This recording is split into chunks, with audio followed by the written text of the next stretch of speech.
We start mixing and matching, like what's going on there? Yeah. Was that bad or is that good? Well, no. Yeah, what would the God say about that? In the Garden of Eden, it was actually Edin, right? And Enlil, he was known as Yahweh. He was the Lord. He was known as Satan, the Lord of Eden. The story of Genesis and the creation of Adam and Eve is considered the origin of humanity. However, interpretations of this story vary widely, especially when ancient texts and modern theories are considered. One such reinterpretation is provided by Billy Carson, who integrates ancient Sumerian texts and modern genetic theories to offer a fresh perspective on the Genesis story. Hello, and welcome to More Than a Label. This analysis explores Carson's interpretation, emphasizing the etymology of Adam and the implications of his ideas on our understanding of human origins. Billy Carson presents a fascinating reinterpretation of the Garden of Eden. According to Carson, the Garden of Eden, or rather Eden, was not merely a paradisal garden, but an advanced laboratory where genetic experiments were conducted. He states, and Eden was an outside laboratory.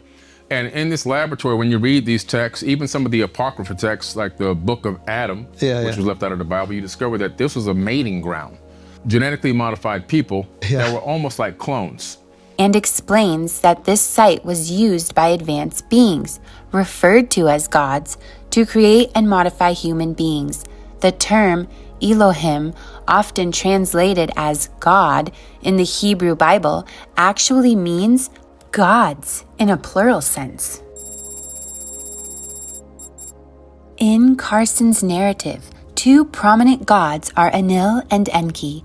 Enlil, often associated with the biblical Yahweh, is described as the Lord of Eden, and even equated with Satan, a term originally meaning the adversary or administrator. Carson asserts, Enlil, he was known as Yahweh, he was the Lord. He was known as Satan, the Lord of Eden. This interpretation aligns with the Gnostic concept of the Demiurge, Yaldabaoth, who is depicted as a lesser god or false creator, distinct from the supreme, unknowable God. This depiction contrasts sharply with traditional views of Satan as inherently evil, suggesting instead a complex role as an overseer in the genetic laboratory. This explains why many believe that God put Satan and evil in the world to test us, to see those who will pass the test of achieving higher consciousness of divine. Enki, on the other hand, is portrayed as a more benevolent figure, known as the god of wisdom. Enki's role in the creation of humanity is significant. Carson mentions the genetic modifications carried out by Enki and the introduction of advanced knowledge to early humans. Carson's interpretation of the creation of Adam involves advanced genetic engineering. He describes how the gods initially created genetically modified beings that could not reproduce. This led to frustration among the gods, prompting a radical solution proposed by Isis, who's another powerful being. Carson explains. Isis says, okay, I have an idea. I'm going to take the egg out of one of the beings and put it in my womb and take it to term. So it says in the text that they literally mixed their genetics with this egg, put it in her womb, in vitro fertilization, puts it in her womb, takes it to term for 10 months, and then gives birth to the Adamu, which means first man.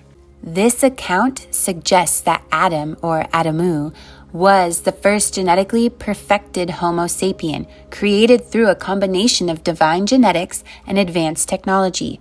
Carson points to ancient artifacts, such as a cylinder scroll in the British Museum, as evidence for this process.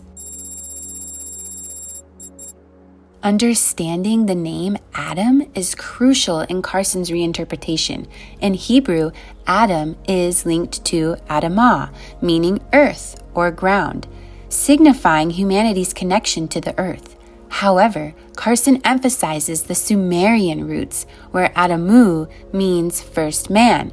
This dual etymology underscores both the divine and earthly aspects of humanity's origin. Carson's narrative brings to light the symbolic meanings embedded in the Genesis story. The name Adam symbolizes humanity's connection to both the earth and the divine, reflecting a blend of physical creation and spiritual significance.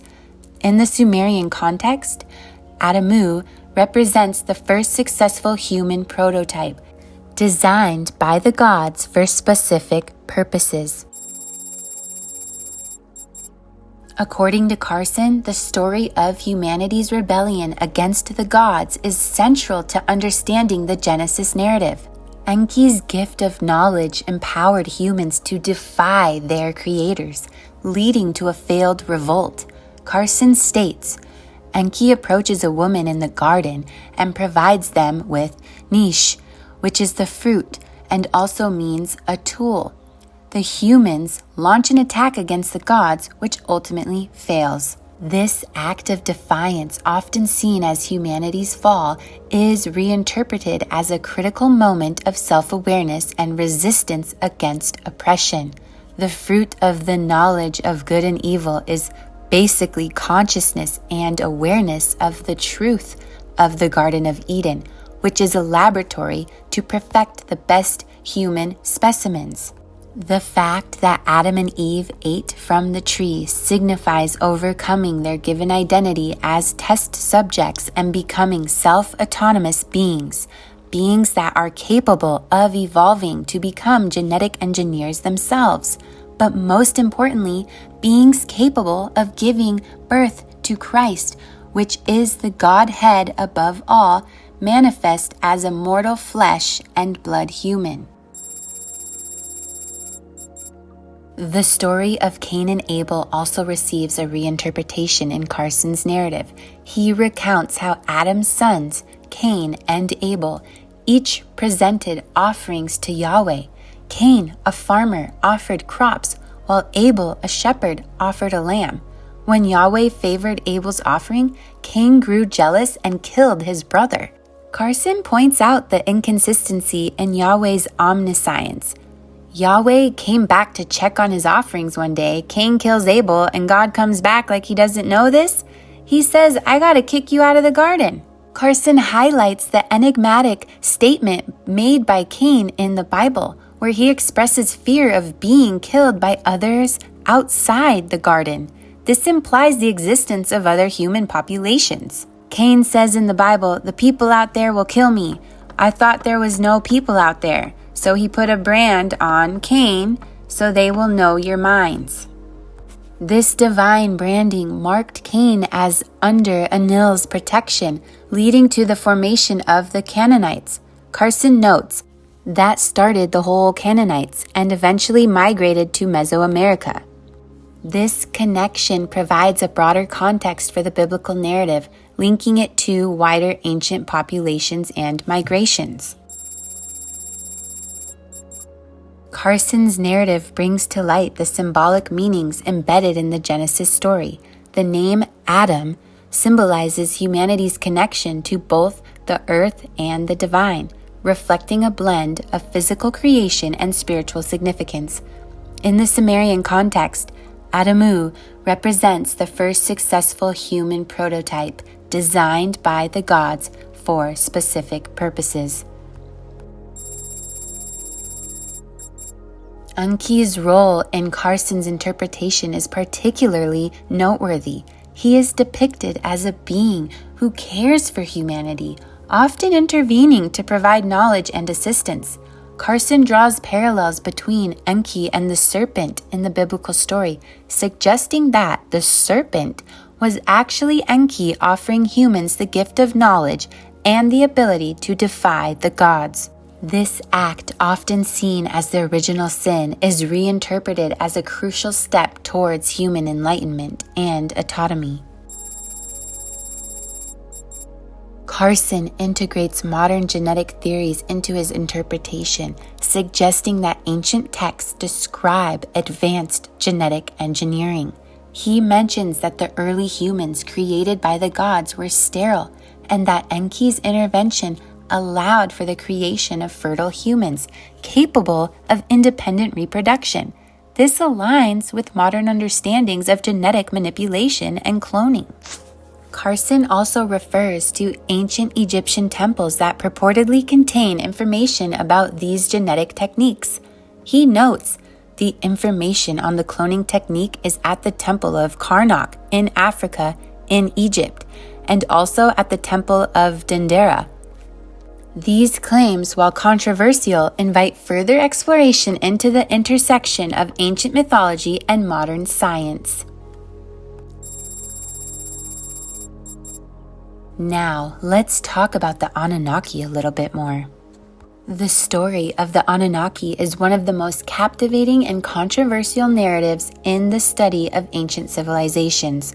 Rooted in Sumerian mythology, the Anunnaki are often described as powerful deities who descended from the heavens to shape the destiny of humankind. This part of the video explores the origins, roles, and influence of the Anunnaki, providing the necessary context to understand Billy Carson's reinterpretation of the Genesis story. The term Anunnaki originates from ancient Sumerian texts, which are some of the oldest known writings in human history. The word itself can be broken down into Anu, the Sumerian sky god, and Naki, which means princely offspring or descendants. Therefore, the Anunnaki are often referred to as the offspring of the sky. According to Sumerian mythology, Anu was the chief deity who ruled the heavens. He was part of a triad of gods that included Enlil, the god of the air, and Enki, the god of water and wisdom. The Anunnaki were believed to be the children and servants of these gods, playing a crucial role in the creation and governance of the world. The Anunnaki are most famously associated with the creation of humanity. Sumerian texts such as the Enuma Elish and the Atra Hasis describe how the Anunnaki were tasked with preparing the earth for human habitation. They were believed to have come from another planet, often referred to as Nibiru, and possessed advanced technological knowledge that enabled them to manipulate the natural world. In Carson's reinterpretation, the Anunnaki are portrayed as genetic engineers who created humans through advanced bioengineering techniques. He suggests that the Garden of Eden, or Eden, was actually a sophisticated laboratory where the Anunnaki conducted their experiments. So, what do you think of all this? And most importantly, are you able to open your imagination to just knowledge? Thank you for watching, and let us know if you appreciate these topics. Don't forget to leave us a like and a subscribe for future updates. Also, join the More Than a Label community by becoming a member of our channel. Let's embark on this journey together and open the minds of all.